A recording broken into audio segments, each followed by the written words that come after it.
আল্লাহর বান্দা বলেন, আমি একদিন কোরআনুল কারীম তেলাওয়াত করতে করতে ঘুমিয়ে গেছি।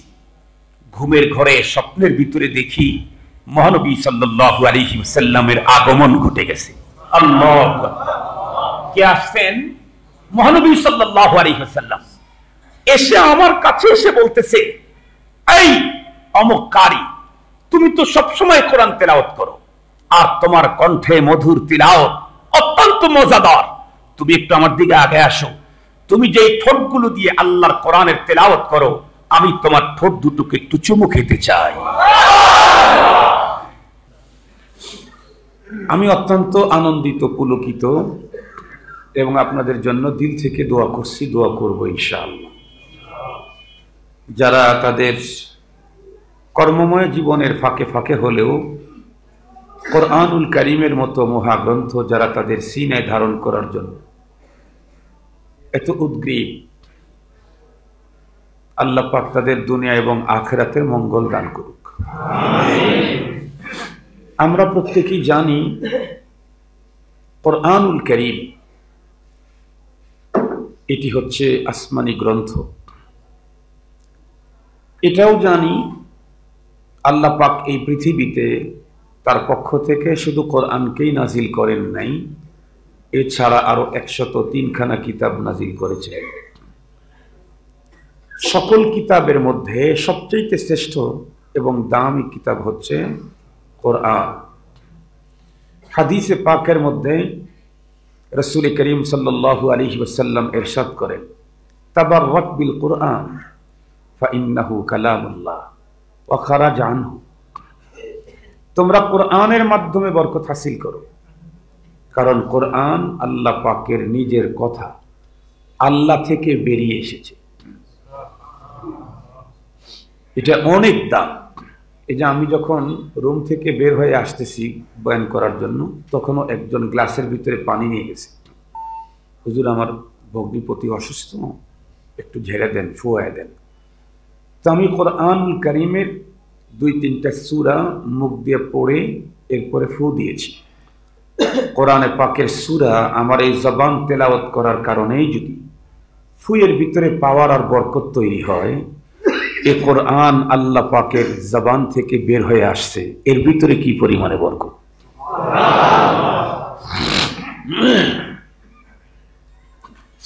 আমরা প্রত্যেকে জানি, যেই জিনিস, যে ব্যক্তি যত বড় হয় তার কথার দাম তত বেশি হয়। সব মানুষের কথার দাম এক সমান না, সব মানুষের কথার দাম সম পরিমাণে না। ব্যক্তি যত বড় তার কথার দাম তত বেশি, তার কথার গুরুত্ব তত বেশি। দেখেন আমাদের দেশে যারা ওয়ার্ড মেম্বার আছে, এদের কথার চাইতে একজন চেয়ারম্যানের কথার দাম বেশি। চেয়ারম্যানের চাইতে উপজেলা চেয়ারম্যানের মর্যাদা বেশি, এই জন্য চেয়ারম্যানের চাইতে উপজেলা চেয়ারম্যানের কথার পাওয়ারও বেশি। উপজেলা চেয়ারম্যানের চাইতে একজন সংসদ সদস্যের ক্ষমতা মর্যাদা আরও বেশি, এই জন্য উপজেলা চেয়ারম্যানের চাইতে এমপির কথার দামও বেশি। এমপির চাইতে একজন প্রতিমন্ত্রীর ক্ষমতা বেশি, এই জন্য এমপির চাইতে প্রতিমন্ত্রীর কথার দামও বেশি। একজন প্রতিমন্ত্রীর চাইতে একজন পূর্ণমন্ত্রীর ক্ষমতা আরো বেশি, এ কারণে একজন প্রতিমন্ত্রীর চাইতে পূর্ণমন্ত্রীর কথার দাম আরো বেশি। একজন নর্মাল কোন মন্ত্রণালয়ের মন্ত্রীর চাইতে প্রাইম মিনিস্টার যে, তার মর্যাদা আরো বেশি, এজন্য প্রাইম মিনিস্টারের উপরে আর কারো কথার দাম এদেশে নাই। প্রাইম মিনিস্টার যেহেতু সবচেয়ে বড় মিনিস্ট্রিতে আছে, এই জন্য তার কথার দাম সবচেয়ে বেশি। আমি জিজ্ঞাসা করতে চাই, আমার দেশের প্রাইম মিনিস্টার, পাকিস্তান ইন্ডিয়ার প্রাইম মিনিস্টার, তাম পৃথিবীর সকল দেশের প্রাইম মিনিস্টার, এদের সবগুলা যদি একত্রিত করা হয়, যেই পরিমাণে ক্ষমতা হবে, শক্তি হবে, তার চাইতে আমার আল্লাহর ক্ষমতা কম না বেশি? কত গুণে বেশি আমরা বলতে পারবো না, কত গুণে বেশি। তবে এতটুকুন তো বলতেই পারবো যে উনি হলেন স্রষ্টা, আর দুনিয়ার সব হলো সৃষ্টি। স্রষ্টার সাথে কখনো সৃষ্টির তুলনাই হয় না। তো একজন মিনিস্টারের কথা সে বড় হওয়ার কারণে তার কথার যদি দাম এত বেশি হয়, সবচেয়ে বড় হলেন আমার আল্লাহ। আমার আল্লাহর কথার দাম কত বেশি হবে? আর আমার আল্লাহর কথা হলো কোরআনুল কারীম। এটা আমার আল্লাহর কথা। মনে রাখবেন, বলেছি যে যত বড় হয় তার কথার দাম তত বেশি হয়। দুনিয়াতে আর একটা নিয়ম আছে, যে যত বড়র সাথে সম্পর্ক রাখে তার দাম তত বেড়ে যায়। যে যত বড়র সাথে সম্পর্ক রাখে তার দাম তত বেড়ে যায়। যে কোনো দিক থেকে কোনো পাওয়ারফুল ব্যক্তির সাথে যে কোনো মানুষ সুসম্পর্ক যদি রাখে তাহলে তার দাম অনেক অনেক গুণে বাড়ে। আপনাদেরকে সহজে বুঝাবার জন্য বলি, বলেন তো দেখি, একজন মেম্বারের পিএস এর চাইতে একজন চেয়ারম্যানের পিএস এর দাম বেশি। একজন চেয়ারম্যানের পিএস এর চাইতে একজন উপজেলা চেয়ারম্যানের পিএস এর দাম বেশি। একজন উপজেলার পিএস এর চাইতে একজন এমপির পিএস এর দাম বেশি। একজন এমপির পিএস এর চাইতে প্রতিমন্ত্রীর পিএস এর দাম বেশি। একজন প্রতিমন্ত্রীর পিএস এর চাইতে একজন পূর্ণমন্ত্রীর পিএস এর দাম আরো বেশি। আমার তো বিশ্বাস হয় যারা মন্ত্রী মাত্র 5 বছরের জন্য শপথ নেয়, একজন মন্ত্রী 5 বছর সে একটা মন্ত্রণালয়ের দায়িত্বে থাকবে, তাই যদি তার পাওয়ার এত বেশি হওয়ার কারণে, এটা লাগবে না আমি এটা একটু উঁচু করে দিচ্ছি, ঠিক হয়ে যাবে ইনশাআল্লাহ। আওয়াজ কম হচ্ছে? আচ্ছা দেখি, আমি কাছে নিয়ে কথা বলতেছি। তো মন্ত্রীর কথা, একজন মন্ত্রী 5 বছরের জন্য মন্ত্রী হয়, তার কথার দাম যদি এত বেশি হয়, আল্লাহু আকবার। আমি জিজ্ঞাসা করতে চাই, কোরআনুল কারীম আল্লাহর কালাম কয় বছরের জন্য? আজীবনের জন্য আল্লাহর কালাম। এর সাথে যদি কেউ সম্পর্ক রাখে, সম্পর্কটা যদি সুসম্পর্ক হয়, তার দাম অনেক বাড়বে। আমি তো যতটুকু দেখেছি আমার চোখে, আমার দেশে, একজন মন্ত্রী তার যে পাওয়ার, তার খালাতো ভাইয়ের পাওয়ার তার চাইতে কম না, চাচাতো ভাইয়ের পাওয়ার তার চাইতে কম না, এমনকি তার শ্যালকের পাওয়ার তো 2 মন্ত্রী সমান।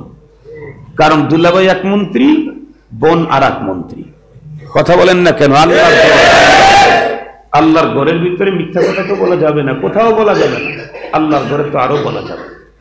আমাদের দেশের যে কন্ডিশন, তাতে কোনো ফ্যামিলিতে একজন যদি মন্ত্রী হয়, তাহলে দূর দূর সম্পর্ক যাদের আছে এরাই খুব ভাব দেখায়, অনেক ভাব দেখায়। কেন ভাব দেখায়? পাওয়ারফুল মানুষ তার আপনজন, এই জন্য তাদের পাওয়ার অনেক বেশি, অনেক বেশি। প্রশাসনের লোককে তোয়াক্কা করে না, তাদেরকে ধমক দিতে দ্বিধা করে না। কেন? আমি মন্ত্রী না, কিন্তু আমার দুলাভাই মন্ত্রী, তুমি প্রশাসন কি মিয়া, তোমাকে ইচ্ছা করলে এখনই খাগড়াছড়ি পোস্টিং দিতে পারি, এই জাতীয় একটা ভাব ভিতরে থাকে।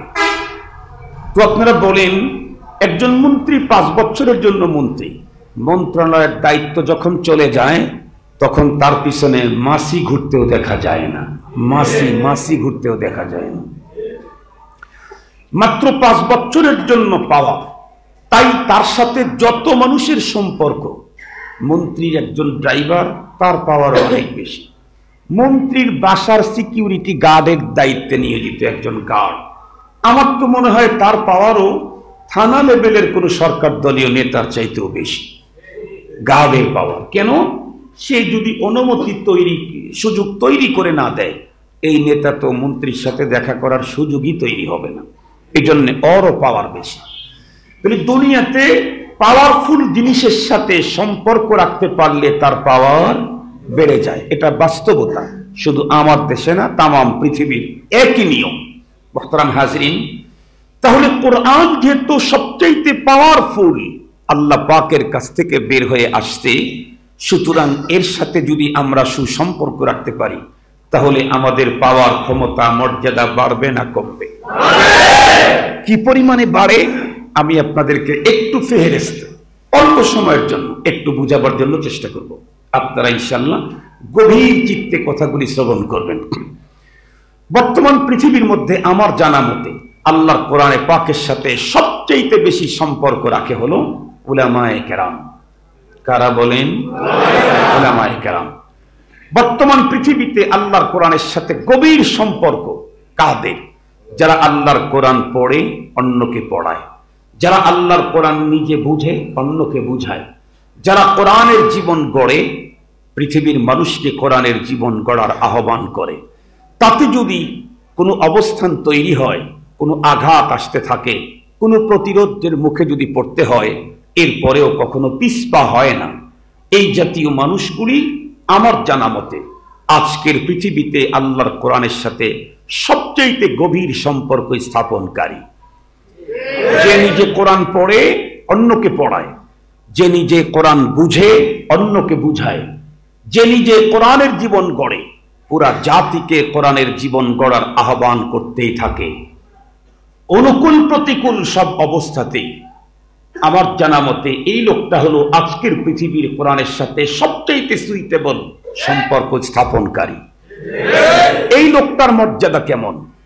এই লোকের মর্যাদা স্বয়ং আল্লাহ পাকের কোরআন থেকে আপনাদেরকে বলছি। আল্লাহ তাআলা বলেন, ইয়ারফাইল্লাহু আল্লাযীনা আমানু মিনকুম ওয়াল্লাযীনা উতুল ইলমা দারাজাত। কোরআনে পাকের এই আয়াতের তরজমা যদি বাংলা একটা বলে ফেলি অত ভালো বুঝবেন না। একটা মিসাল যদি দেই তাহলে কোনো বুঝ বাকি থাকবে না, 100% বুঝবেন। আপনারা বলেন তো দেখি, আমাদের দেশ সহ তামাম দুনিয়াতে যে কোনো রাষ্ট্রের যত প্রজাই থাকুক, সমস্ত প্রজার মধ্যে সবচেয়ে বেশি সুবিধা ভোগ করে কারা? সরকারি দলকে সাপোর্ট করে যারা। ঠিক বললাম? ঠিক বললাম?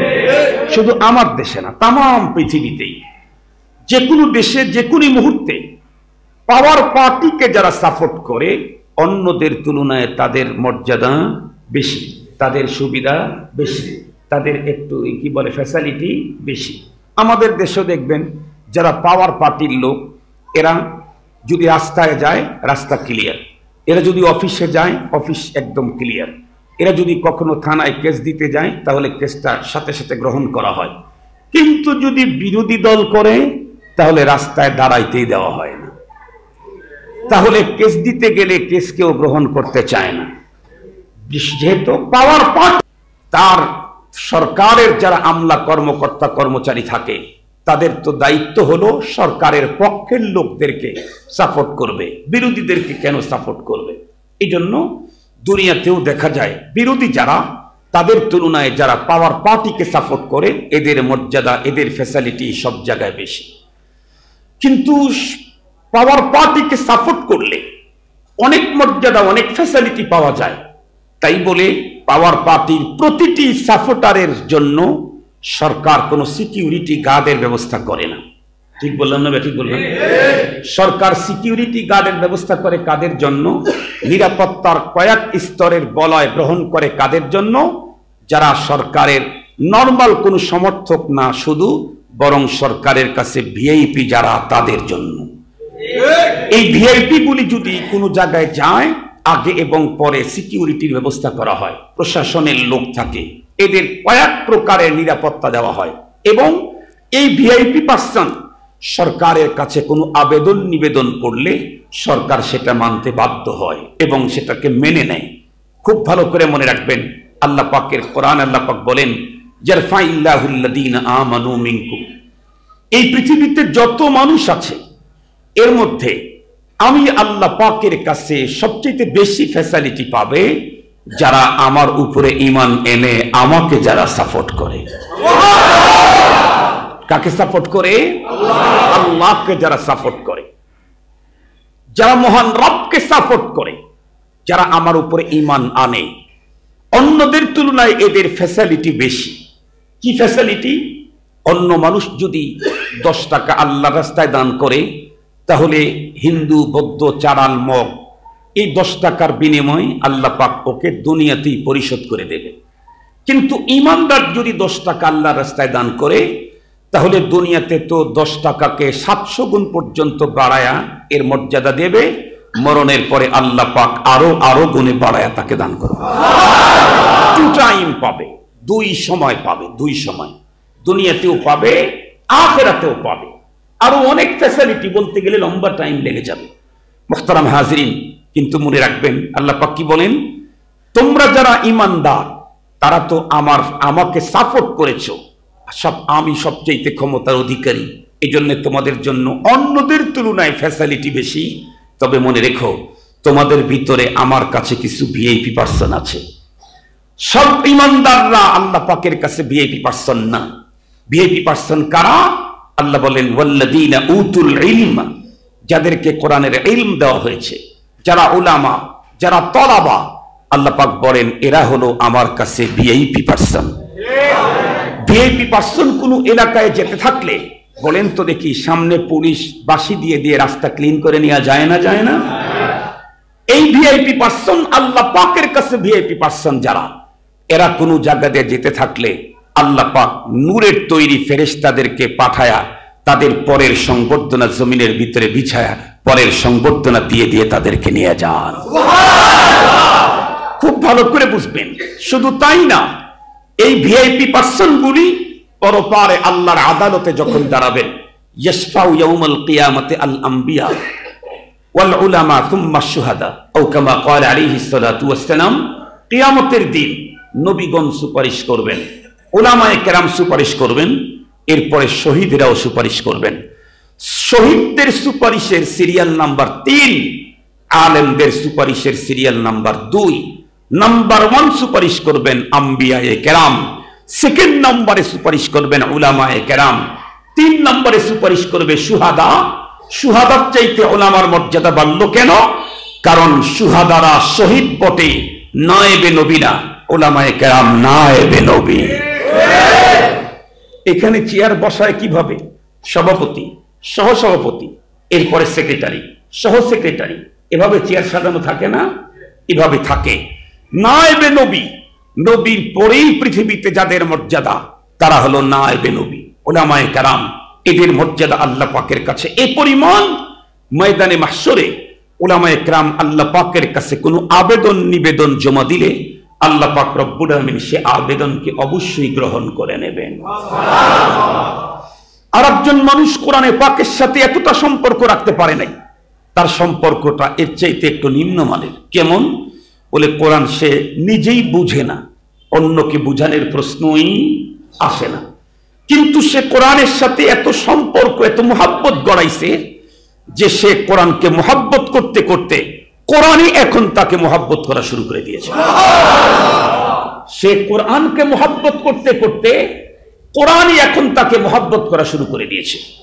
আপনারা বলতে পারেন হুজুর কোরআন কাউকে মুহাব্বত করে? জি, কোরআনও মুহাব্বত করে। কেমনে বুঝবেন, কখন বুঝবেন? একটা মিসাল দিলে আপনারা খুব ভালো বুঝবেন।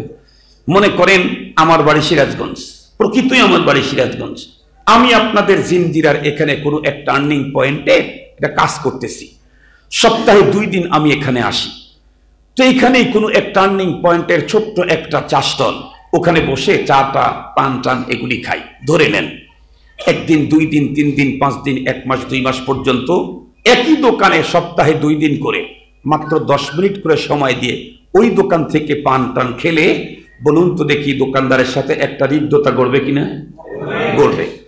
আমি যদি ভালো আচরণ করতে পারি, নিঃসন্দেহে এই দোকানদার কোনো না কোনো একদিন বলবে, ভাই আপনি তো অনেকদিন আসা যাওয়া করেন, তা আগামী অমুক দিন একটু আমার বাসায় আপনাকে দুপুরে লাঞ্চের দাওয়াত, আপনাকে একটু দুপুরে দাওয়াত দিলাম। তো আমি তার দাওয়াত গ্রহণ করে নিলাম। পরে চিন্তা করলাম যে আমি দাওয়াত গ্রহণ করলাম, আল্লাহর বান্দাকে একটু দাওয়াত দেওয়া দরকার। তা আমি তাকে বললাম, ভাই যমুনা সেতু দেখছেন নাকি? কয় না, এ পর্যন্ত দেখি নাই। বলে আমার বাড়ি তো যমুনা সেতু পার হয়ে যেতে হয়, তো চলেন আমি আপনাকে আমার বাসায় দাওয়াত দিই, যমুনা সেতুটাও দেখা হলো, ইকো পার্ক আছে ওখানে এটাও দেখা হলো, আমার বাসাতে একটু দাওয়াত খান। এই ভদ্রলোক কখন আমার দাওয়াত নেবে? আমি তার প্রতি যখন 100% বিশ্বস্ত, তখন আমি তার বাড়িতে দাওয়াত খেয়েছি। উনিও আমার বাসায় দাওয়াত খাবে কখন? আমার মতো উনিও যখন আমাকে মুহাব্বত করতে থাকবেন তখন। এর আগ পর্যন্ত কেউ কারো বাসায় যাবে না। হাফেজে কোরআন, কোরআন কারীম বুঝে না, কিন্তু কোরআনের সাথে এত রিলেশন তার, এত গভীর সম্পর্ক তার। হাফেজে কোরআন 24 ঘন্টাই সে নিজের জায়গা থেকে কোরআনে পাকের কাছে গেছে, কোরআনে পাকের তেলাওয়াত করেছে। কোরআনে পাকের তিলাওয়াত করতে করতে করতে করতে কোরআনে পাকের মোহাব্বত শুধু তার অন্তরে না, কোরআন এখন এই ছেলেটাকে মোহাব্বত করা শুরু করে দিয়েছে।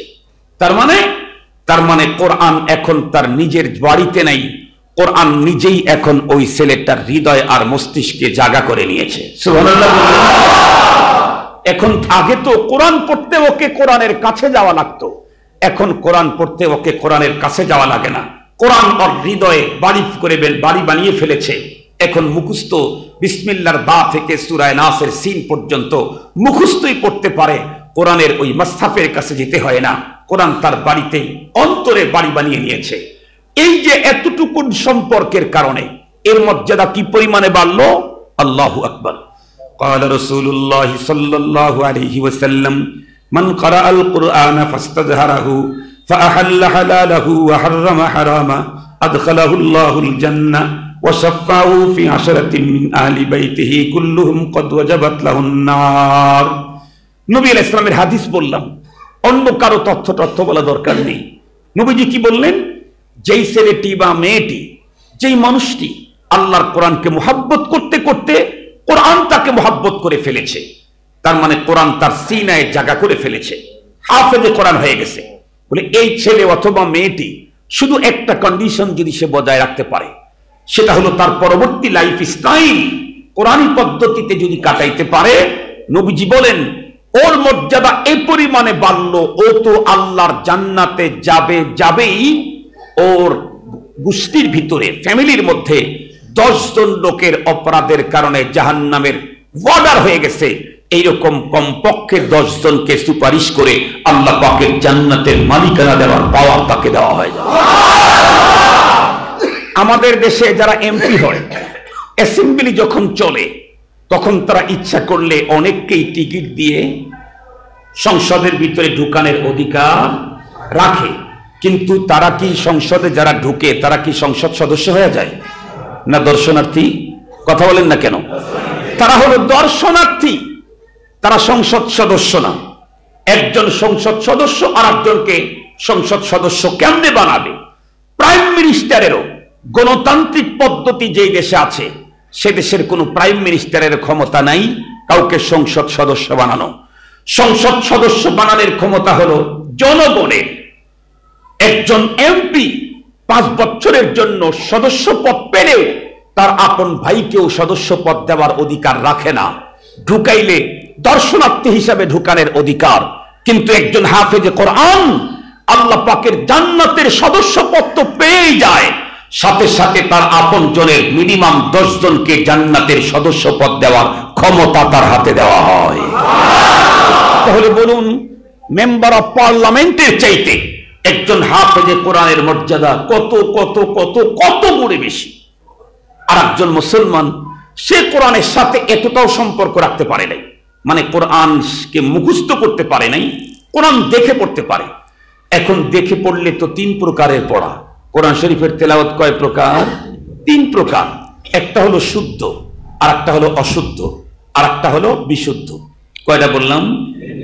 একটা শুদ্ধ, আর একটা অশুদ্ধ, আর একটা হলো বিশুদ্ধ। যদি অশুদ্ধ কোরআন কেউ পড়ে, তাহলে সেই ব্যাপারে মুহাম্মদুর রাসূলুল্লাহর ফতোয়া শোনেন। মান কারা আল কোরআন রুব্বা কারিন ইয়াকরাউল কোরআন ওয়াল কোরআনু ইয়ালআনু। নবীজি বলেন, অনেক কোরআনের পাঠক এমন আছে যারা দিলের ভিতরে আবেগ নিয়ে কোরআন তেলাওয়াত করে এই আশায় যে কোরআন আমাকে পরপারে আল্লাহর আদালতে সুপারিশ করবে। কিন্তু নবীজি বলেন না, অশুদ্ধ কোরআন পড়ার কারণে কোরআন তার পক্ষে তো সুপারিশ করবেই না, করেই না, বরং কোরআন পাল্টা ওই লোকের উপরে লানত ছুটতে থাকে, অভিশাপ করতে থাকে। এই অভিশাপ কোরআনের পাঠকের জন্য, যে কোরআন তেলাওয়াত করে নাই তার জন্য বলি নাই, কোরআনের যে তেলাওয়াত করতেছে তার জন্যই কোরআন অভিশাপ করতে থাকে। এটা কোন ব্যক্তি? কোন তেলাওয়াতকারী? যেই তেলাওয়াতকারী কোরআনুল কারীমকে অশুদ্ধ তেলাওয়াত করে। মনে রাখবেন, নামাজ পড়তে যেমন নামাজের ভিতরে ফরজ আছে, ওয়াজিব আছে, সুন্নত আছে, কোরআনে পাক তেলাওয়াতে সুন্নত আছে। মাখরাজ থেকে আরবি অক্ষরগুলি উচ্চারণ করা এটা ফরজ। নামাজের মধ্যে যেমন কোন ফরজ তরক হলে কিয়ামত পর্যন্ত সহু সিজদা দিয়া ওই নামাজকে আর রিপিট করার কোনো সুযোগ নাই। কোরআনুল কারীম তেলাওয়াতে যদি কেউ মাখরাজের বাহির থেকে যদি শব্দ উচ্চারণ করে, স্ব মাখরাজ থেকে যদি উচ্চারণ না হয়, ওর এই তেলাওয়াতকে শুদ্ধ করার কোনো পরিবেশ পরিস্থিতি, কোনো পদ্ধতি নাই। এই জন্য মুহতারাম হাজিরিন, কোরআনুল কারীম পড়লেই নাকি হয় না, কমপক্ষে শুদ্ধ পড়তে হবে।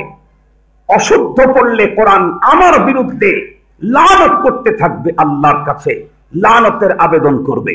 এই জন্য আমাকে কোরআন শুদ্ধ পড়তে হবে। এর চাইতে বড় কথা হলো, আমি নামাজকে যদি শুদ্ধ করতে চাই, নামাজের মধ্যেও কোরআনে কারীম পড়া ফরজ না শুদ্ধ পড়া ফরজ? নামাজের ভিতরে কোরআনে কারীম অশুদ্ধ পড়া ফরজ না শুদ্ধ পড়া ফরজ? কমপক্ষে শুদ্ধ করতেই হবে, বিশুদ্ধ যদি নাও হয় শুদ্ধ হতেই হবে। তাহলে পৃথিবীর একজন মুসলমানও কোরআনুল কারীমকে বাদ দিয়া মুসলমানিত্বের দাবি করার কোনো সুযোগ নাই। সে বলবে মুসলমান আর জানবে না কোরআন, তা হইতেই পারে না। সে বলবে আমি মুসলমান আর সে জানবে না আল্লাহর কোরআন, কখনোই হতে পারে না, কশ্চিন কালেও না। দেখে যদি নাও পড়তে পারে, কমপক্ষে মুখস্থ হলেও তার সূরাতুল ফাতিহা বাদে আরো 4টা সূরা কমপক্ষে তার শুদ্ধ তেলাওয়াত শিখতেই হবে, না হলে নিজেকে পরপারে মুসলমান হিসাবে আল্লাহর সামনে প্রমাণ করার কোনো সুযোগ নাই। চ্যালেঞ্জ করে বলে গেলাম, চ্যালেঞ্জ। এজন্য আমার বয়স কত দেখার কোনো সুযোগ নেই। আপনি বয়স কত হয়েছে? নবীজির কাছে যারা কোরআন শরীফ পড়তে আসছেন, তাদের কেউ কেউ তো 150 বছর বয়সে নবীর কাছে কোরআন শরীফ পড়তে আসছেন, 100 বছর বয়সে নবীজির কাছে কোরআন শরীফ পড়তে আসছেন। আপনার কয় হাজার বছর হয়েছে? নবীজির কাছে যদি 150 বছরের বৃদ্ধ লোকটা কোরআন শরীফ পড়তে যদি লজ্জা না পায়, আপনার কয় হাজার বছর হয়েছে? আপনার কেন লজ্জা? জানতে হবে, কোনো লজ্জা নাই। না জানাটাই হলো লজ্জা, না জানাটাই। আমি মুসলমান, কোরআন শুদ্ধ পড়তে পারি না, এটাই সবচাইতে বড় লজ্জা, এটাই সবচাইতে বড় লজ্জা। কোরআন শরীফ পড়তে এসেছি আমি বার্ধক্য অবস্থায়, এটা কোনো লজ্জা না। এটা তো সাহাবায়ে কেরামের সুন্নত। সুবহানাল্লাহ বললেন না যে? এটা সুন্নতে সাহাবী। সাহাবায়ে কেরাম তো কোরআনে পাক শিখছেন, কারণ ওনারা রাসূলকে পেয়েছেন তাদের বার্ধক্য বয়সে, কোরআন নাজিলি হয়েছে তাদের বুড়ো বয়সে। সুতরাং তাদের শৈশবকাল কৈশোরকালে কোরআনে পাক শিখার মতো কোনো সুযোগ ছিল না। আমার সুযোগ ছিল, কিন্তু আমি করতে পারি নাই, তেলাওয়াত শিখতে পারি নাই। এখন রিটায়ার করেছি, চাকরি থেকে অব্যাহতি পেয়েছি, এখন তো সময় আছে। আমাকে কোরআন সিরাতে নিয়েই ঈমান আর ইসলাম প্রমাণ করতে হবে, তাছাড়া হবে না। মুহতারাম হাজিরিন, তাহলে আমাকে কমপক্ষে কোরআন শুদ্ধ পড়তে হবে।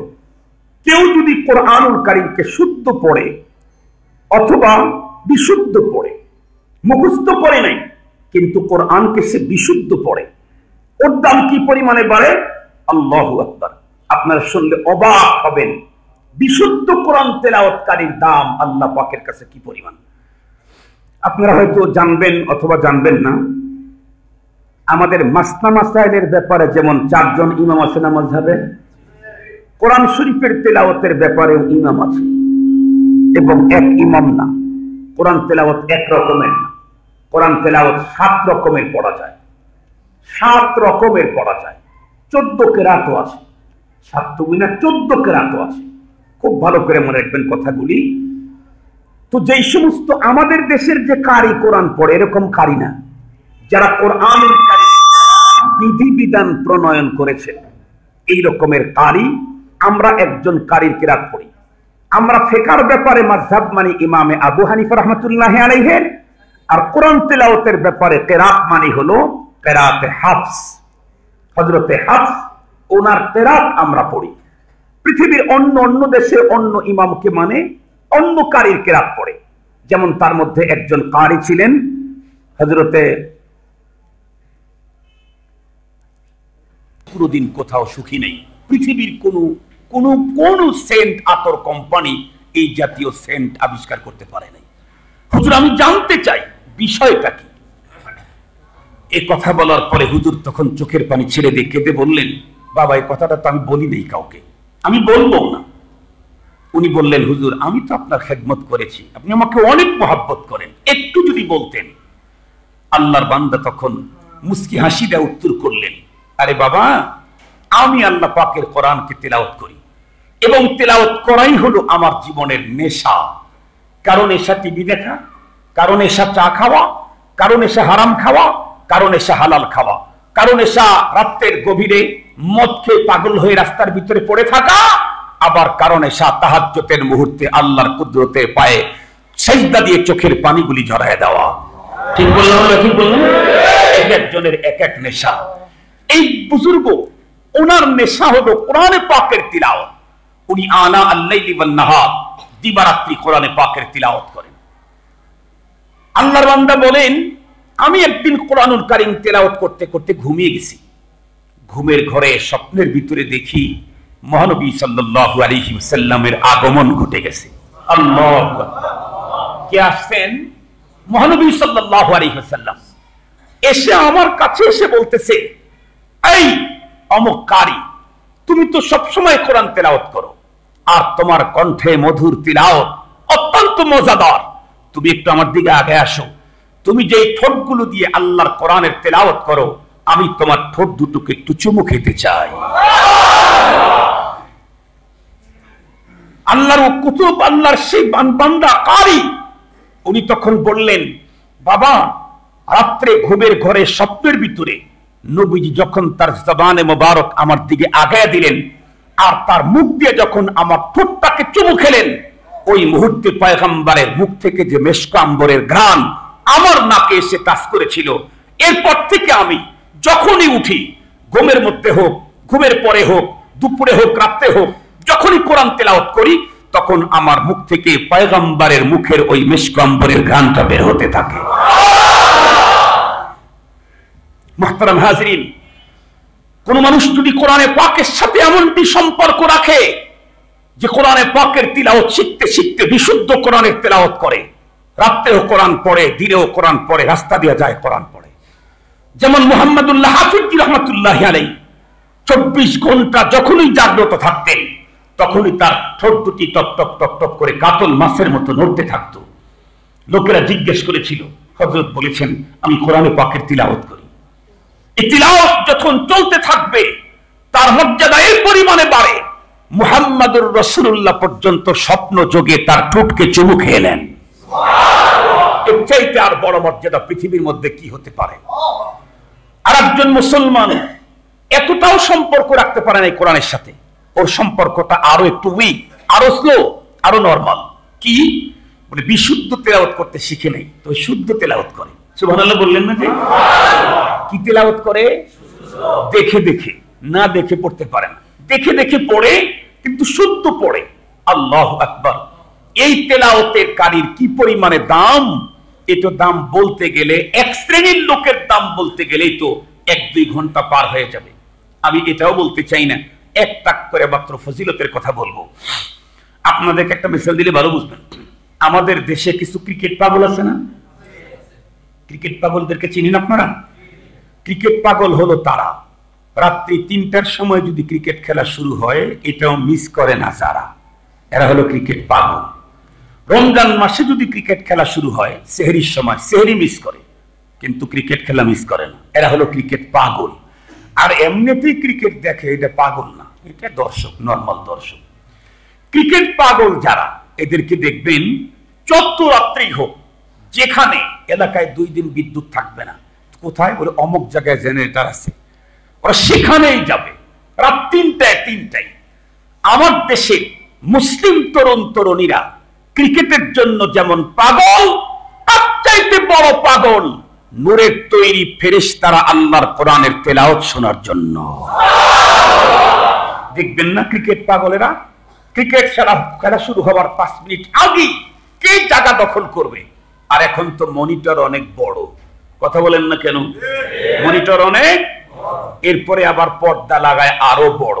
মনিটরই তো 60, 65, 70, 80 ইঞ্চি, এরপরে আবার পর্দা লাগায় আরো বড়, ওখানে খেলা যাতে দেখতে কারো সমস্যা না হয়। কিন্তু ক্রিকেটের পাগল যারা, এরা কতক্ষণ পর্যন্ত মনিটরের সামনে দাঁড়ায়? যতক্ষণ পর্যন্ত বিদ্যুৎ থাকে খেলা দেখা যায়। যেই বিদ্যুৎ চলে গেল, সবাই হ্যাঁ বলে ওখান থেকে ছত্রছান হয়ে যায়। আবার কিছুক্ষণ পরে যখন আবার বিদ্যুৎ আসে, বিদ্যুৎ বেগে ওরাও হাজির হয়ে যায়। আল্লাহ পাকের নূরের তৈরি ফেরেশতারা আল্লাহর কোরআনের জন্য একটাই তো বেশি পাগল।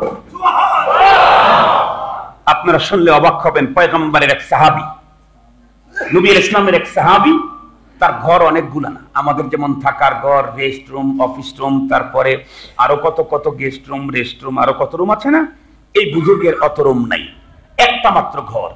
সেখানে তার ফ্যামিলি নিয়ে তাকে থাকতে হয়। আবার যুদ্ধের সবচেয়ে বড় উপকরণ, যুদ্ধের বড় সরঞ্জামের মধ্যে সবচেয়ে গুরুত্বপূর্ণ হলো ঘোড়া। এই ঘোড়াটাও উনি ঘরের মধ্যে বেঁধে রাখেন। একদিন আল্লাহর বান্দা নিজে নিজে চুক্তি করলেন যে আমি আজকে তামাম রাত আল্লাহর সাথে কথা বলে কাটায়া দেব। আল্লাহ পাকের সাথে কথা বলতে চাইলে কি করতে হবে? ম্যাগাজিন পড়তে হবে, নোবেল নাটক পড়তে হবে। কথা বলেন না কেন? এই পৃথিবীর কোন বড় বড় মনীষীদের বই পড়তে হবে। কি পড়তে হবে? আল্লাহর বান্দা সিদ্ধান্ত নেন আজকে তামাম রাত আল্লাহ পাকের সাথে কথা বলে কাটায়া দেব। আল্লাহর বান্দা এশার নামাজের পরে কোরআনে পাকের তেলাওয়াত শুরু করে দিলেন। কিন্তু আল্লাহর বান্দা যখন কোরআনুল কারীমের তেলাওয়াত জোরে আওয়াজে করেন, অল্পক্ষণের ভিতরে তার ঘরের ভিতরে বেঁধে রাখা বন্ধুরা আমার ঘোড়াটি তখন লাফালাফি শুরু করে। আল্লাহর বান্দা তখন শঙ্কিত হয়ে যান, যেইভাবে ঘোড়াটা লাফালাফি করতেছে তাতে হঠাৎ করে আমার চোখের উপরে উঠে আমার সন্তানদেরকে আহত নিহত করে দিতে পারে।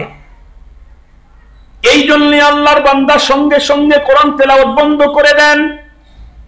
যখনই কোরআনুল কারীমের তেলাওয়াতের আওয়াজটা একদম স্লো করেন, তখন তার ঘরের বেঁধে রাখা ঘোড়াটা একদম শান্ত হয়ে যায়। আবার তেলাওয়াত করতে করতে মনের অজান্তে আবেগের কারণে কোরআনে পাকের তেলাওয়াতের আওয়াজটা যখন জোরে হয়, সঙ্গে সঙ্গে ঘোড়াটা পূর্বের মতো আবার লাফালাফি কুদাকুদি শুরু করে দেয়। আল্লাহর বান্দা আবার শঙ্কিত হন, না জানি ঘোড়া লাফ দিয়ে আমার খাটের উপর উঠে আমার সন্তানদেরকে আহত নিহত করে ফেলবে। আবার উনি কোরআনে পাকের তিলাওয়াতের আওয়াজটা একদম স্লো করে দেন, শোনা যায় না এমনটি করে। তখন ঘোড়াটি আবার শান্ত হয়ে যায়। এমনটি করতে করতে আল্লাহর বান্দা তামাম রাত কাটিয়ে দিল। ফজরের পরে আল্লাহর বান্দা পয়গম্বরের সাহাবী নবীজির কাছে গিয়ে পেশ করলেন, ওগো নবীজি, গত রাত্রে এই কন্ট্রাক্ট করে আমি যখন আমল করতেছিলাম ঘরের ভিতরে এই কন্ডিশন হলো। আমি জানতে চাই কোরআনুল কারীমের আওয়াজ যখন জোরে তেলাওয়াত করি তখন আমার ঘরের ভিতরে ঘোড়াটা এইভাবে ডিস্টার্ব করতেছিল কেন? বিশ্বনবীজি তখন জানায় দিলেন সাহাবী, শোনো, যখন তুমি কোরআনুল কারীমের তেলাওয়াতের আওয়াজ জোরে করতেছিলে, তোমার তেলাওয়াতের আওয়াজ শোনার জন্য আসমান থেকে ফেরেশতাগুলি দলে দলে তোমার ঘরের ভিতরে ঢুকতেছিল। তোমার চোখে পড়ে নাই, কিন্তু ঘোড়ার চোখের ভিতরে পড়েছে। ঘোড়া তখন ফেরেশতাদেরকে জায়গা দেওয়ার জন্য একবার এদিকে সরে দাঁড়ায়, আবার ওদিকে সরে দাঁড়ায়। ও যখন এদিক সেদিক সরে দাঁড়ায় তখন তুমি তোমার কোরআনে পাকের তিলাওয়াতের আওয়াজটাকে দুর্বল করে দাও, তখন তো আর শোনা যায় না। যখন শোনা যায় না তখন ফেরেশতাগুলি তোমার ঘর থেকে বের হয়ে যায়। যখন ঘর থেকে বের হয়ে যায় তখন ওই ঘোড়াটা শান্ত হয়, কারণ তার দাঁড়াইতে আর সমস্যা নাই। কি বলতেছিলাম মুসলমান, হাদিসের দ্বারা কি বোঝা গেল? এ মুসলমান, তুমি যদি চাও তোমার ঘরের ভিতরে প্রতিদিন নূরের তৈরি ফেরেশতাদের আগমন ঘটুক, তাহলে দুনিয়ার কোন মন্ত্রী, মিনিস্টার, কোন পীর বুজুর্গে কাউকে দাওয়াত করা দরকার নাই। সকাল সন্ধ্যা কোরআনে পাকের তেলাওয়াত করো, তোমার ঘরের ভিতরে কাতারে কাতার নূরের তৈরি ফেরেশতার আমদানি ঘটবে। কাতারে কাতার নূরের তৈরি ফেরেশতার আমদানি হবে। মনে রাখবেন, মানুষের বাসাতে আপন জন আছে, শত্রু জন আসে। কখনো কখনো আপন জন একদম নিয়ারেস্ট, যারা কাছের, যারা মেহমান আসলে খুব বড় কিছু না আনলেও হাতের ভিতরে এক প্যাকেট বিস্কিট হলেও নিয়ে আসবে, চিপস হলেও নিয়ে আসবে, কিছু না কিছু নিয়ে আসবে। শত্রু যদি কখনো আসে, কিচ্ছু যদি করতে নাও পারে, কোনো না কোনো এক জায়গায় ধ্বংসের কোনো পায় তারা মন্ত্র বলে থুয়েই যাবে। ঠিক বললাম না? ঠিক বললাম? আজকে মুসলমানদের ঘরের ভিতরে এত অশান্তি কেন? এত অশান্তি কেন? রাস্তাঘাট কত সুন্দর, এরপরে বৈদ্যুতিক অবস্থান কত ভালো, এরপরে কি পরিমাণে প্রশাসন, এরপরে কি পরিমাণে কড়াকড়ি আইন, তারপরে কি ফাটাফাটি বক্তব্য নেতাদের। এরপরেও আমরা কি দেখছি? দিন যত ঘটতেছে মানুষ খুন, ধর্ষণ, গুম, এগুলি দিন দিন বেড়েই চলছে। আমরা যখন ছোটবেলায় দেখেছি আমাদের গ্রামে বিদ্যুৎ, ইলেকট্রিসিটি তো ছিল না, বিদ্যুৎ তো ছিল না। গরমের মৌসুমে আমি আমার নিজের চোখে দেখেছি, আমি আমার চাচাদের সাথে কাজে অংশগ্রহণ করেছি।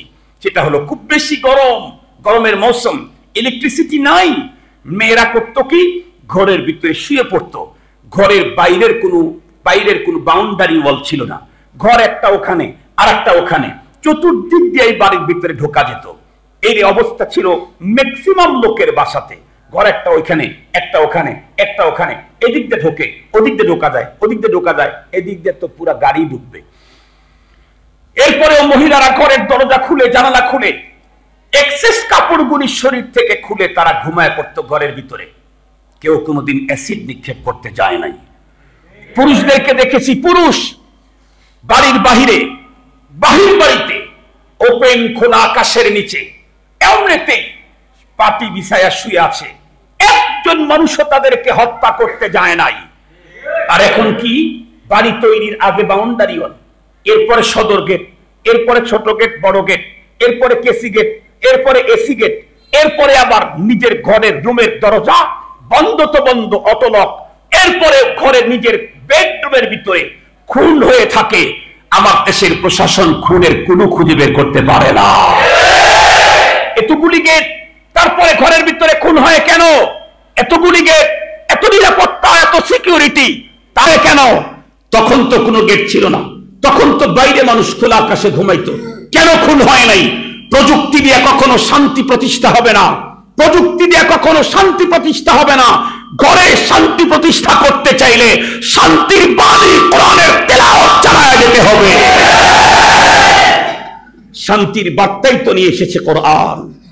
কোরআন তো এসেছে পৃথিবীতে ওই মুহূর্তে যখন দুনিয়াতে অশান্তির আগুন চলতেছিল, যখন দুনিয়াতে অশান্তির দাবানলে মানুষ অতিষ্ঠ হয়ে গিয়েছিল, তখন শান্তির বার্তা নিয়ে কোরআনে কারীম পৃথিবীতে এসেছে। সুতরাং মুসলমান অন্য জাতির কথা বাদ রাখেন, মুসলমান যদি শান্তি পেতে চায় কোরআনুল কারীমকে বাদ দিয়ে মাইনাস করে, বাইপাস করে, কশ্চিন কালেও মুসলমান শান্তিতে এক রাত ঘুমাইতে পারবে না। সে বঙ্গভবন আর কোন ভবনের হোক, আর রাস্তায় পড়ে থাকে একজন মানুষ হোক। মুসলিম যদি হয়ে থাকে, ওর শান্তি কোরআনের ভিতরেই। মনে থাকবে আপনাদের? ও যদি মুসলিম হয়ে থাকে, ওর শান্তি কোথায়? আপনারা বলেন তো দেখি, মাছের জন্য কি দরকার? পানি। পানি যদি ফ্রেশ হয় ভালো, যদি একদম ঘোলাতে হয় তারপরেও মাছ বাঁচবে। কিন্তু মাছকে যদি ধরে নিয়ে এসে সেন্টের বোতলের ভিতরে রাখেন, আতরের ড্রামের ভিতরে যদি মাছকে নিয়ে এসে রেখে দেন, কয়েকদিন মাছের লাস্টিং পাওয়ার হবে? কথা বলেন না কেন? হবে না। মাছের জীবন রক্ষার জন্য পানি লাগবে, পানি। সেন্টের বোতল আর ড্রামের ভিতরে মাছের জীবন কখনোই টিকতে পারে না। মুসলমানের শান্তির জন্য কোরআন লাগবে, কোরআন। দাদা বাবু এপার আর ওপারের কোন তন্ত্র মন্ত্র দিয়ে কখনো মুসলমান শান্তি পেতে পারে না। পশ্চিম কালেও না চ্যালেঞ্জ। শুধু বাংলাদেশকে চ্যালেঞ্জ করি না, তামাম দুনিয়াকে চ্যালেঞ্জ করি আমরা। শুধু বাংলাদেশকে চ্যালেঞ্জ করি না, তামাম দুনিয়াকে চ্যালেঞ্জ করি আমরা। কারণ আমরা শুধু বাংলাদেশের মানুষের গবেষণালব্ধ তথ্যের কোন বই পুস্তক পড়ি নাই। আমরা যেই পড়েছি, যে বই পড়েছি, উনি তো রব্বুল আলামিনের পাঠানো বই।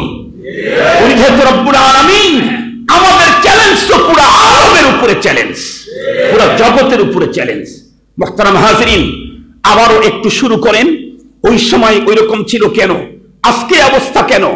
আমরা তো দেখেছি, আমরা ছোটবেলায় তখন মেয়েদের অনেক কাজ ছিল, তখন কৃষকের অনেক কাজ ছিল। যে কোনো কৃষক জমি চাষ করতে চাইলে গরু আর মহিষের লাঙ্গল ছাড়া কোনো ব্যবস্থা ছিল না, ট্রাক্টর ছিল না, তারপরে আর একটা কি বলে, পাওয়ার টিলার ছিল না। যে কোনো মানুষ জমি আবাদ করতে চাইলে গরু আর মহিষের হাল চালাইতে হইতো। যাদের যত বেশি জায়গা জমি ছিল, তাদের বাড়িতে তত বেশি গরু ছাগল থাকতো। আর এই গরু ছাগলের পানি উঠাবার জন্য টেপ সিস্টেম তখন ছিল না, তখন তো টিউবওয়েলই কূপ ছিল, কূপ থেকে পানি উঠানো লাগতো। এরপরে তখন মরিচ, এটাকে গুঁড়া করার কোনো মেশিন ছিল না, নিজেরা পাটায় পিষতে হতো। এমনকি ধান ভাঙ্গাবার মেশিনও তখন অ্যাভেলেবেল ছিল না, নিজেরা বাড়া লাগতো। এত পরিশ্রম তখনকার মুসলিম নারীরা করত। এরপরেও আমরা নিজের চোখে দেখেছি আমার মা ফুবুদেরকে, খালাদেরকে নিজের চোখে দেখেছি, ওনারা যতই কাজ করুক এরপরেও রাত্রেবেলায় ঘুমাবার আগে 1 পৃষ্ঠা হলেও কোরআন শরীফ তেলাওয়াত করে ঘুমায় যেত। তখনকার মুসলিম নারীরা হাফেজি কোরআন পড়তে পারতো না, পশ্চিমা ছাপা কিনে দেওয়া লাগতো। আপনাদের মনে পড়ে কিনা জানি না, কলকাতা ছাপা বড় অক্ষরে লেখা, এগুলি তারা পড়তে পারত। এই ছোট অক্ষরে লেখা পড়তে পারতো না, শুদ্ধ পড়তে পারতো না, কিন্তু তারপরেও সকালবেলায় ঘুম থেকে উঠে আগে আল্লাহর কোরআন খানিকটা পড়ে নিত, এরপরে সংসারের কাজে হাত দিত। যার কারণে তাদের ঘরে তো সকালেও ফেরেশতার আগমন আসতো, সন্ধ্যাতেও রাত্রেও ফেরেশতাদের আগমন করত। যেই ঘরের ভিতরে সকালেও ফেরেশতা রহমতের ফেরেশতা আসে, সন্ধ্যাতেও রহমতের ফেরেশতা আসে, ওই ঘরের ভিতরে দুর্ঘটনা ঘটার সম্ভাবনা থাকে না। মুহতারাম হাজরিন, যেই এলাকাতে রাত্রি 10টা-11টা পর্যন্ত পুলিশের টহল, র্যাবের টহল, আবার শেষ রাত্রি 3টার থেকে র্যাবের টহল, ওই এলাকায় ছিনতাই বেশি। আর একটু জোরে বলেন, ছিনতাই বেশি হয় না। সম্মানিত হাজরিন, কারণ এই রাত্রে ও রাত্রে সবসময় পুলিশের টহল আছে, যে কোনো মুহূর্তে ধরা পড়তে পারে, এই জন্য ছিনতাই কম হয়। মুহতারাম হাজরিন, যেই এর ঘরের ভিতরে রহমতের ফেরেশতাদের আনাগোনা আছে, সেইখানে দুর্ঘটনা কম হয়। এখন আমাদের ঘরে কি চালু হয়? ঘুমানোর আগ মুহূর্ত পর্যন্ত দেখে সিরিয়াল। কথা বলেন না কেন? ইন্ডিয়ান সিরিয়াল, ইন্ডিয়ান সিরিয়াল, আরো কোন কোন দেশের সিরিয়াল, এগুলি দেখতে দেখতে ঘুমায়। সকালবেলা ঘুম থেকে উঠেই ফেসবুক, আরো কত বুক যে আছে, এগুলি পিছনে পাগল হয়ে যায়। যার কারণে রাতে ঘুমাবার আগ পর্যন্ত শয়তানকে আমন্ত্রণ করেছে। গান বাদ্য বাজনা যেই ঘরে হতে থাকে, সেইখানে সিরিয়াল ভাবে আগমন করে শয়তান। আমার ঘরে তো শয়তানের আমন্ত্রণ হয়, আমি মুসলিম, আমার ঘরের ভিতরে রহমতের ফেরেশতার আমন্ত্রণ আমরা জানাইতে পারি না। মুসলমান ভাইরারে আমার, লম্বা কথা বলতে চাই না, যেই কথা বলতেছিলাম ভালো করে বুঝবেন। আর একজন মুসলমান আল্লাহ পাকের কোরআনের সঙ্গে অতটা উন্নত সম্পর্ক করতে পারে নাই, তার মানে কোরআনুল কারীমকে বিশুদ্ধভাবে পড়ার মতো সুযোগ হয় নাই, শুধুমাত্র কেবলমাত্র শুদ্ধ কোরআন দেখে দেখে পড়তে পারে। ওর মর্যাদা কি পরিমাণে বাড়ে, একটা মর্যাদা তো বলেই দিলাম বন্ধুরা আমার। ও যখন তেলাওয়াত করবে পৃথিবীর যে কোনো জায়গায়, ওর তেলাওয়াত শোনার জন্য রহমতের ফেরেশতাগুলি তার চতুর্দিকে ভিড় জমায়া দেয়। 2 নম্বর, শুধুমাত্র কেবলমাত্র তেলাওয়াত যখন শুরু হলো, আসমান থেকে ফেরেশতাগুলি জমিনের ভিতরে অবতরণ করে। বন্ধুরা আমার, তারা জমিনের ভিতরে এসে শুধুমাত্র তেলাওয়াতকারী তেলাওয়াত শোনে এমনটি না, বরং কিতাবের ভিতরে লিখেছে তেলাওয়াতকারী তেলাওয়াত করতে করতে যখন আল্লাহর প্রেম মুহাব্বতের গভীরে যখন চলে যায়, আবেগের সাথে যখন টান মারে, তখন আর ফেরেশতাগুলি নিজেদেরকে কন্ট্রোল করতে পারে না, দৌড়ে গিয়ে কোরআনে পাকের তেলাওয়াতকারীর ঠোঁটগুলাকে নূরের তৈরি ফেরেশতারা তখন চুমু খেতে থাকে। আল্লাহু আকবার, আল্লাহু আকবার। আমার ঠোঁট ফেরেশতা চুমু খাবে, এই ঠোঁট দিয়ে আল্লাহর কোরআন তেলাওয়াত করতে হবে। আপনার ঠোঁট নূরের তৈরি ফেরেশতারা চুমু খাবে, আপনি এই ঠোঁট দিয়ে আল্লাহর কোরআনের তেলাওয়াত করতে হবে। আপনার বাচ্চার ঠোঁটটা ফেরেশতা চুমু খাবে, আপনার বাচ্চির ঠোঁট 2টি নূরের তৈরি ফেরেশতারা চুমু খাবে। শর্ত হলো আমাকে কি পড়তে হবে? কিসের স্লোগান দিতে হবে? আর একটু জোরে বলেন, কোরআনের সারেগামা পাদানিশার স্লোগান দিলে শয়তান চুমু খেতে পারে, আর কখনো ফেরেশতা আমদানি হওয়ার সম্ভাবনা নেই। মুহতারাম হাজরিন, আর একটা কথা বলেই আমি আমার আলোচনাকে শেষ করে দিচ্ছি ইনশাআল্লাহ। আর একজন মুসলমান যে কোরআনে কারীমকে শুদ্ধ করে পড়তেও পারে না, মানে শুদ্ধ করে যে পড়বে এরকম কোন সিচুয়েশন সে পায় নাই, এমন জায়গায় তার জন্ম যেখানে কোরআন শরীফ শুদ্ধ করে শেখার কোনো সুযোগ নেই, কিন্তু কোরআনের প্রতি তার অগাধ বিশ্বাস, সিরিয়াস আত্মবিশ্বাস, ভালোবাসা, তার প্রতি পূর্ণ ঈমান। কেন কোরআন সে পড়তে পারে না? এই ব্যথা, এই দুঃখ সে সইতে না পেরে প্রতিদিন নিয়মিত আল্লাহর কোরআনটাকে তার ঘরে আছে, ঘরতে উপর থেকে কোরআনটাকে নিচে নামায়, নিচে নামানোর পরে প্রতিদিন কোরআনের পৃষ্ঠা উল্টায়, কালো কালো অক্ষরের দিকে তাকায়, মুহাব্বত আর ভালোবাসা আর অন্তরের ব্যথা নিয়ে লাইনের নিচে হাত দিয়ে বলে এটাও আল্লাহর কথা, এটাও পুরা সত্য, এটাও 100 সত্য, এটাও বাস্তব, এটাও বাস্তব, এটাও মহাবাস্তব, এটাও সত্য, এটাও আমার আল্লাহর কথা। এইভাবে যখন বলতে থাকে, চলতে থাকে মুহাব্বতের সাথে, চোখের পানি ছেড়ে দিয়ে, আল্লাহু আকবার, কোরআনে পাকের সাথে এতটুকুন সম্পর্ক স্থাপন যে করে, তার জন্য কোরআন কি পরিমাণে মর্যাদা বাড়ায়া দেয়। একটা ঘটনা আপনাদেরকে শোনালেই আপনারা ইনশাআল্লাহ পুরো বুঝতে পারবেন। ইন্ডিয়ার ঘটনা, সনদ বয়ান করি ঘটনার সনদটা আগে বয়ান করে দিই, কারণ আমাদের দেশে তো অনেক বড় বড় পণ্ডিত আছে, যেই পণ্ডিতেরা আমরা কোনো বয়ান করার পরে তারা বলে হুজুর যে অমুক ঘটনা বললো এটা তো হাদিসে নেই। এই কথাটা বলে আপনাকে কি বুঝাইতে চায়? বুঝাইতে চায় যে ওই ঘটনা কিন্তু বিশ্বাস করা যাবে না, হাদিসে নাই। এই কথাটা বলে বুঝাইতে চায় যে এই ঘটনা কিন্তু বিশ্বাস করা যাবে না, এখানে জানার বুঝার কিচ্ছু নাই।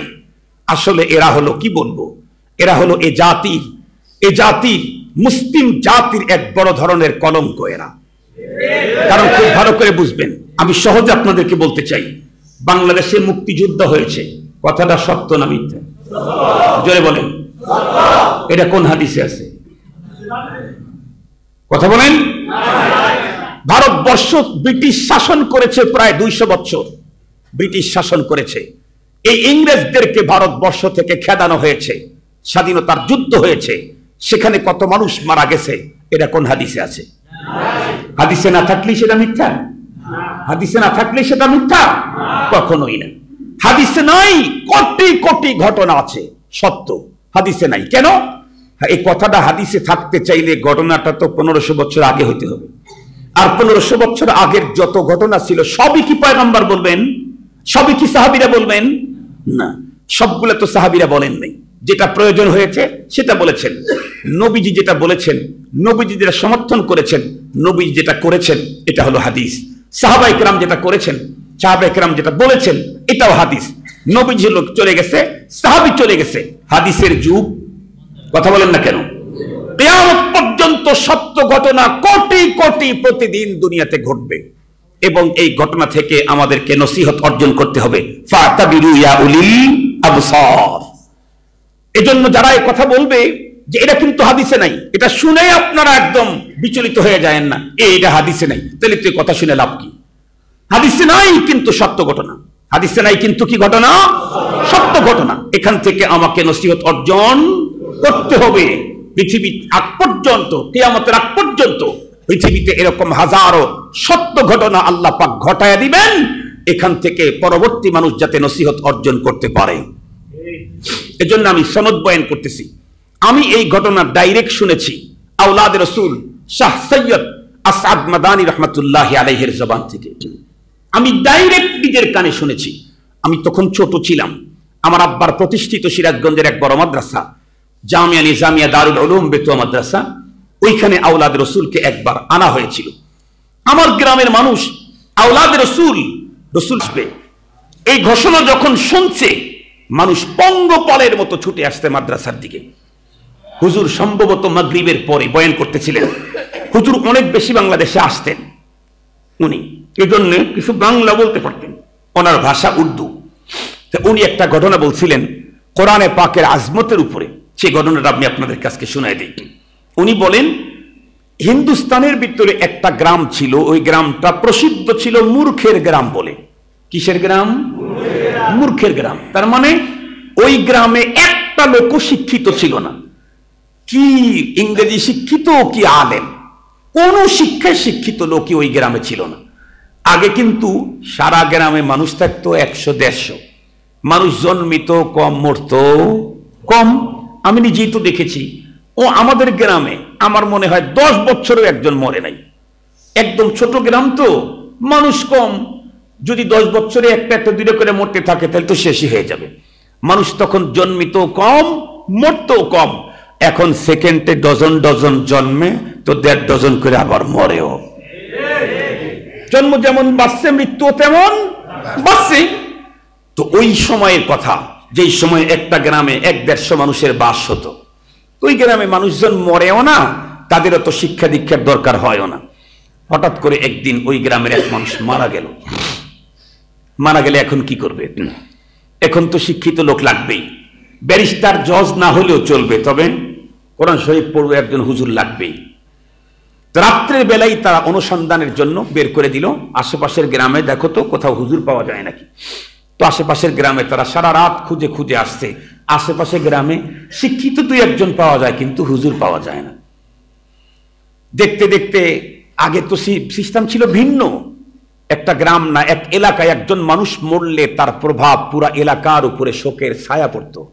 এখন তো বিল্ডিং এর এই দরজার মধ্যে একজন মরছে, এই দরজা এখানে গান বাজাইতেছে। কথা বলেন না কেন? কথা বলেন। একই ফ্ল্যাটে ওই এক ইউনিটে মানুষ মরে আছে, ওরা কান্না করছে, তার পাশের ইউনিটে আনন্দের জোয়ারে ভেসে যাচ্ছে, গান বাজতেছে। মানুষের ভিতরে মনুষ্যত্ববোধ, মরণের ভয় সিরিয়াস ভাবে কমে গেছে। প্রতিদিন দেখতেছে মানুষ তার চোখের সামনে মানুষের মরণ, এরপরেও মরণের ভয় অন্তরে নাই। এমন কি আমি ছোটবেলায় তো দেখেছি, একজন মানুষ বললে 1 মাস পর্যন্ত এলাকায় শোকের ছায়া নেমে থাকতো, আর এখন লাশ কাঁধে করে দাফন করতে যায়, তখনও পিছনের দিক থেকে ছেলেপেলেরা হাসতে থাকে, তখন ও গল্প করতে থাকে, মনে করতেছে কবর শুধু যাকে নিয়ে আসছি তার জন্য, আমার জন্য কবর নাই। দুঃখের কথা, অনেক ব্যথা অন্তরে আছে, শব্দ প্রকাশ করা সম্ভব না। সবাই তো ঘুমাইতেছেন না, ওভাবে আছেন। সকালবেলায় তারা এসে বলল কোথাও কোনো হুজুর পাওয়া গেল না। কি করবেন? দেখতে দেখতে গরমের মৌসুম, দিন প্রায় 7টা-8টা বেজে গেল। সিদ্ধান্ত নিলেন কোথাও কোনো হুজুর পাওয়া যাচ্ছে না, কি করা যায়? লোকেরা বলল গোসলটা কমপ্লিট করে ফেলো, কাফনের কাপড়টা পরায় ফেলো, নাইলে আরো দেরি করলে যদি গন্ধ বের হয় তখন আর গোসল কাফন করানো কঠিন হয়ে যাবে। মুসলমান ভাইরা আমার কথাগুলা দিল দা বুঝবেন। শেষ পর্যন্ত তাই করা হলো। মৃত ব্যক্তিকে মূর্খের গ্রামের লোকেরা মিলে গোসল করিয়ে দিল, তাকে কাফন পরাইয়া দিল। এখন একে জানাজার নামাজ ছাড়া তো আর বন্ধুরা আমার দাফন করা যায় না। জানাজার নামাজের কোনো মানুষ পাওয়া যাচ্ছে না। কিছু লোক বুদ্ধি দিল, আমাদের কবরস্থানটা যেহেতু ওই বড় রোডের পাশেই, আমরা জানাজার নামাজ পড়ানোর পরে আবার তো ওই কবরস্থানে নিয়ে যেতে হবে, ওর চাইতে চলো ও মেইন রোডের পাশে আমরা 2-4 জন লোক দাঁড়িয়ে থাকি, কোনো পথিক যদি হুজুর পাই তাকে দিয়ে আমরা জানাজার নামাজটা কমপ্লিট করায় নেব। কারণ তো হুজুর ছাড়া তো হচ্ছেই না। আমাদের দেশে অবশ্য এখন লোক তৈরি হয়ে গেছে, মুখে দাড়ি নেই, মোছও নাই, মাথাতেও চুল নাই, পরনেও কোনো ধর্মীয় পোশাক নাই। ইসলামের ডিটেক্টর দিয়ে চেক করলে মাথার থেকে পায়ের তালু পর্যন্ত ইসলামের কোনো চিহ্ন নাই, তারপরেও বক্তব্য দেয় মৌলবাদীরা কোনো কাজে আসবে না, আমার বাবার জানাজা আমি পড়াইতে পারবো। এরকম কিছু অটো মৌলবী এখন তৈরি হয়েছে না? অটো হুজুর তৈরি হয়েছে এখন। মুহতারাম হাজরিন, অটো হঠাৎ হুজুর আমাদের দেশে লাগে না, কিন্তু ওদের দেশে এই অবস্থানটা ছিল না। পরে ওরা তাই করলো, মৃত ব্যক্তির লাশটাকে নিয়েই রওনা করলো, রাস্তার পাশে রেখে দিল। তখন তো মানুষ 2 ঘন্টা, আধা ঘন্টা, 1.5 ঘন্টা পরে 2-1 জন লোক দেখা যায় রাস্তায়, লোকই তো নেই রাস্তায়। এখন তো আল্লাহু আকবার, যেই পরিমাণে গাড়ি, এই রাস্তার এই পার থেকে ওপারে যাইতে 10 মিনিট অপেক্ষা করা লাগে। আর আগে ওই পরিমাণে 100 ভাগের 1 ভাগ মানুষ রাস্তাতে দেখা যেত না। দাঁড়িয়ে আছে, না নাই, প্রায় 9টা-10টার মতো বেজে যাচ্ছে, লোক নাই, সবাই পেরেশান, কেউ তো খায় নাই, কি করবে? আল্লাহ পাকের কি মেহেরবানি, কিছুক্ষণ পরে দেখলো একজন টুপি দাড়িওয়ালা মানুষ বাইসাইকেলে করে আসতেছে। বাইসাইকেলে করে টুপি দাড়িওয়ালা একজন লোক আসতেছে। ওরা চিন্তা করলো এইটাই তো হুজুর, টুপি আছে, দাড়ি আছে, এই তো পেয়েছি। লোকটা যখন কাছে আসতেছে, এরা তখন তাকে যা চতুর্দিক থেকে ঘিরে ফেললো। উনি বললেন, ভাই কি হয়েছে? হুজুর আমরা বড় মুসিবতে পড়েছি, এই যে ওই মহল্লায় আমাদের গ্রাম, একজন মানুষ মারা গেছে গতকালকে রাত সন্ধ্যার দিকে, একজন লোক পাই নাই এই লোকটার জানাজা পড়ানোর মতো। হুজুর আল্লাহ আপনাকে পাঠাইয়া দিয়েছে, একটু মেহেরবানি করে আপনি একটু জানাজার নামাজটা পড়ায় দেন, নাহলে আমরা কেউ খাই নাই, লাশটা এখন গন্ধ করবে। লোকটা হাতের দিকে, ঘড়ির দিকে তাকায় বলে, সরি আমি পারবো না। কেন? কয় আমি পুলিশের চাকরি করি, আমার ডিউটির টাইম হয়ে গেছে, পরে গেলে আমার চাকরিটা নষ্ট হয়ে যাবে, আর আমার লম্বা বড় ফ্যামিলি, দুনিয়াতে চলার জন্য জীবিকার জন্য এইটাই একমাত্র আমার পথ, এটা আমার পুরা ফ্যামিলি চলে, এই জন্য সরি আমি পারবো না। এই কথা শুনলেই পুরা মহল্লার মানুষের উপরে মনে হয় যেন আসমান চেপে গেল। বলে কি, কালকে সন্ধ্যা থেকে পর্যন্ত মাত্র একটা হুজুর পেলাম, তাও নাকি পড়াইতে পারবে না, তাহলে আমরা যাবো কি, করবো কি? ওরা সবাই লোকটার পায়ে পড়লো। লোকটার পায়ে যখন পড়ছে, মানবিক কারণে লোকটা রাজি হয়ে গেছে। তো বলতেছে ভাই আমি একটু অজু, বলে অজুর পানি আমরা নিয়ে আসছি। আল্লাহর বান্দা অজু করছে, নামাজ পড়াইয়া দিয়েছে। নামাজ পড়াইয়া দিয়ে যাওয়ার পরে এখন উনি চলে যেতে চায়, গ্রামের মানুষগুলি তার পায়ের উপরে কান্না দিয়ে বলে হুজুর এই লোকটাকে কোন কায়দায় কবরের ভিতরে ঢুকাইতে হয়, কোন দোয়া পড়তে হয়, মাটি দেওয়া কি বলে শুরু করতে হয়, কিছুই জানি না। উপকার যেহেতু করেছেন আর একটু উপকার করুন, দয়া করে মেহেরবানি করে একটু মাটি দেওয়া স্টার্ট করে দিয়ে এরপরে আপনি চলে যান, আমরা সারা গ্রামের মহল্লার মানুষ চিরকৃতজ্ঞ থাকবো আপনার জন্য। আল্লাহর বান্দা চিন্তা করলো ঠিক আছে, মানবিক কারণে রাজি হয়ে গেল, কবরের ভিতরে নামালো, মাটি দেওয়া স্টার্ট করা দিয়া উনি চলে গেলেন। গ্রামের মানুষগুলি কবর কমপ্লিট করে একদম ঠিকঠাক করে দিয়ে দীর্ঘ নিঃশ্বাস, স্বস্তির নিঃশ্বাস ছেড়ে বাড়িতে গেছেন, খাবার দাবার খেয়ে একটু আরাম করবেন। এমত অবস্থায় দেখা গেল যেই লোকটা জানাজার নামাজ পড়ায় পুরা মহল্লার মানুষদেরকে একটা কাজের থেকে অব্যাহতি দিল, সেই লোকটা দেখা যায় গ্রামের ভিতরে হাঁটতেছে। লোকেরা আগায় গেল, গিয়ে বলতেছে হুজুর আপনি এখানে? লোকটা তখন বলতেছে আমি একটা বড় মুসিবতের মধ্যে পড়ে এসেছি, আমি তো আপনাদের মৃত ব্যক্তির লাশটাকে জানাজা দাফন করায় উপকার করছি না? বলে হ্যাঁ অবশ্যই, আপনার আমার একটা উপকার করতে হবে ভাই। কি বলুন বলুন। আপনি যে উপকার করেছেন আমাদের সাধ্যের ভিতরে থাকলে আপনার 100টা উপকার আমরা করব। কারণ আগের মানুষ অশিক্ষিত ছিল কিন্তু মানবতা ছিল, এরকম নেমক খারামি মানুষ কম ছিল। এখন শিক্ষিতর হার বেড়ে গেছে, যেই প্লেটে খাবার খায় সেই প্লেটটাই ভেঙ্গে চুরমার করে থুয়ে যায়। এই চরিত্র এখন মানুষের মধ্যে। তারা বলল মহল্লার মানুষ আপনি যে আমাদের উপকার করেছেন আপনি বলুন কি করণীয়। উনি তখন বললেন আমি আপনাদেরকে বলেছিলাম আমি পুলিশের চাকরি করি, আমার লম্বা ফ্যামিলি, জীবিকার নির্বাহের একটাই মাত্র পদ্ধতি, আমার পকেটের ভিতরে আমার চাকরির যাবতীয় পেপারসগুলি ছিল। আমি অফিসে গিয়ে দেখি পেপারসের একটা পেপারস আমার নাই। আমি আবার হাঁটি হাঁটি পা করে আপনাদের কবরস্থান পর্যন্ত এসেছি, মানুষকে জিজ্ঞাসা করেছি, কেউ পেপারসের কথা বলতে পারে না। আমার মাথার মধ্যে তখন একটা কথা জাগ্রত হলো, আমি তড়িঘড়ি করে আপনাদের লাশটা যখন কবরে দাফন করতেছিলাম আমার পকেট থেকে কি যেন পড়লে মনে হয়েছে, আমি লক্ষ্য করলাম না। তখন তড়িঘড়ি করার কারণে আমার দৃঢ় বিশ্বাস আমার পেপারসগুলি ওই কবরের ভিতরেই পড়ছে। এই জন্য প্লিজ একটু কবরটা খনন করে আমার পেপারসগুলো বের করে দেওয়ার ব্যবস্থা করেন।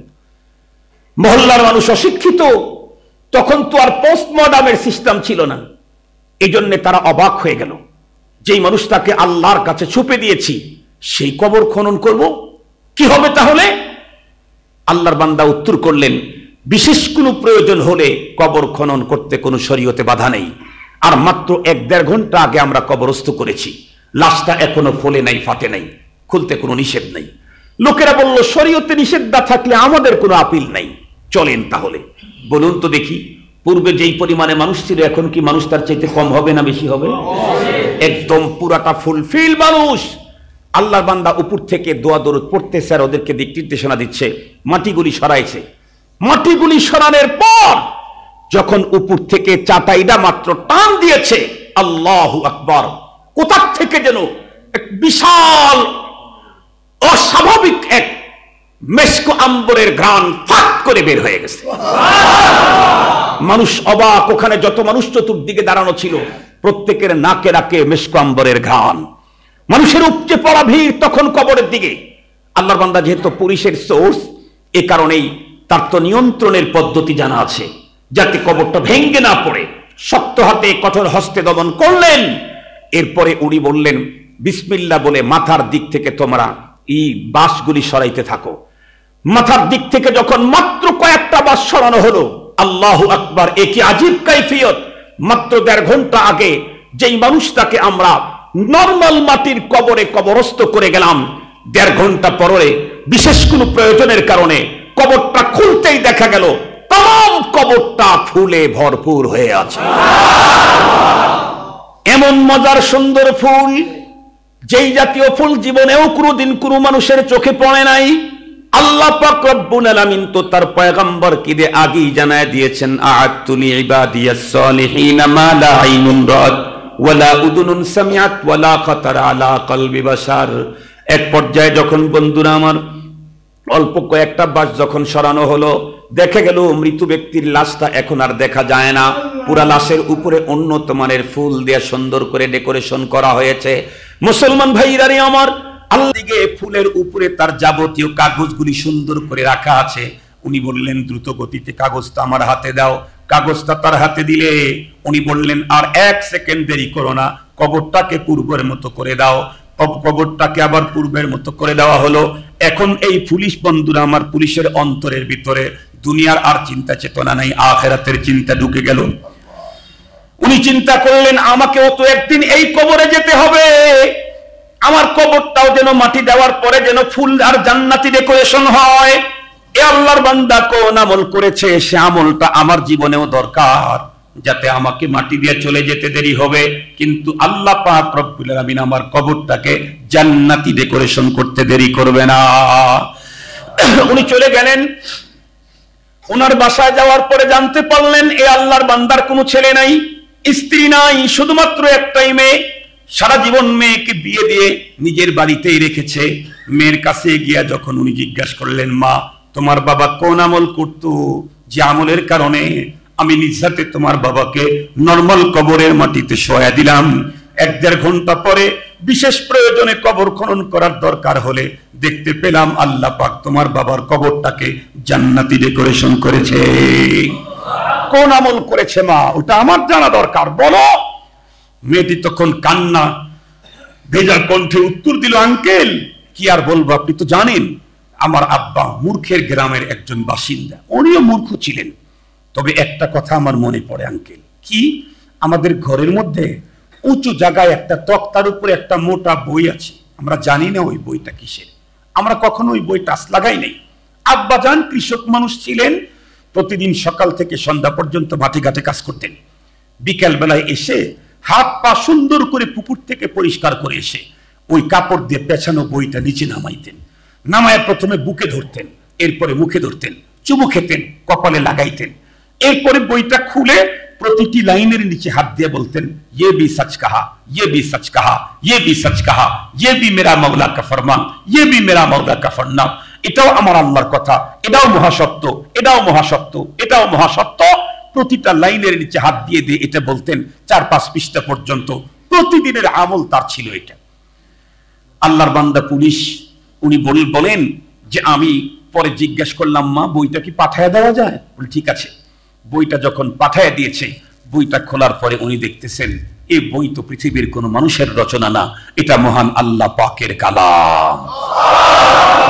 এই পুলিশ তখন ডেকে বলল, মা আর আমাকে তোমাকে কোনো প্রশ্ন করার প্রয়োজন নাই, আমি সবই বুঝে ফেলেছি।